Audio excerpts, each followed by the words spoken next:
పాలు, పాల ఉత్పత్తులను తక్కువగా తీసుకోవడం ఆరోగ్యానికి మంచిదని చెబుతున్నారు. ఎందుకంటే పాల సంబంధిత ఉత్పత్తుల్లో పోషకాలు పుష్కలం. కానీ ఎక్కువగా తీసుకుంటే సంతృప్త కొవ్వులతో ప్రమాదం ఏర్పడవచ్చంటున్నారు. కాబట్టి ముఖ్యంగా కొలెస్ట్రాల్ సమస్యలున్న వారు వీటి పరిమాణాన్ని తగ్గించటం ఉత్తమమని సూచిస్తున్నారు. పాలు ఆరోగ్యకరమైన ఆహార పదార్థం అయినప్పటికీ కొందరు వాటికి దూరంగా ఉండటమే మేలు అంటున్నారు నిపుణులు. ఎందుకంటే కొంతమందికి పాల పదార్థాలు పడవు. అలాగే మరికొందరిలో జీర్ణ వ్యవస్థ పాలలోని చక్కెరల్ని జీర్ణం చేసుకోలేదు.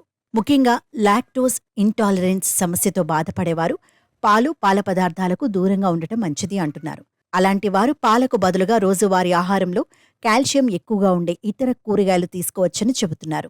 లాక్టోస్ ఇంటాలరెన్స్ సమస్య ఉన్నవారిలో పాలు, పాల పదార్థాలతో ఉండే లాక్టోజ్ను విడగొట్టే లాక్టోజ్ ఎంజైమ్ తగిన మొత్తంలో ఉత్పత్తి కాదు. దాంతో అలాంటి వారిలో కడుపు నొప్పి, పొట్ట ఉబ్బరం, తేన్పులు, ఎసిడిటీ, వాంతులు, విరోచనాల వంటి సమస్యలు తలెత్తుతుంటాయి. కాబట్టి వారు పాలు, పాల పదార్థాలను తీసుకోకపోవటమే మంచిదంటున్నారు నిపుణులు.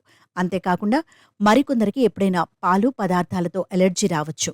దీంతో చర్మం మీద దద్దుర్లు వస్తుంటాయి. ఇది తాత్కాలికమే. అప్పుడు పాలు మానేసి కొంతకాలం తర్వాత తిరిగి ఆరంభించొచ్చు అంటున్నారు. కాకపోతే ఎలాంటి పాల పదార్థాలతో అలెర్జీ వస్తుందో గమనించి వాటికి దూరంగా ఉండాలని సూచిస్తున్నారు.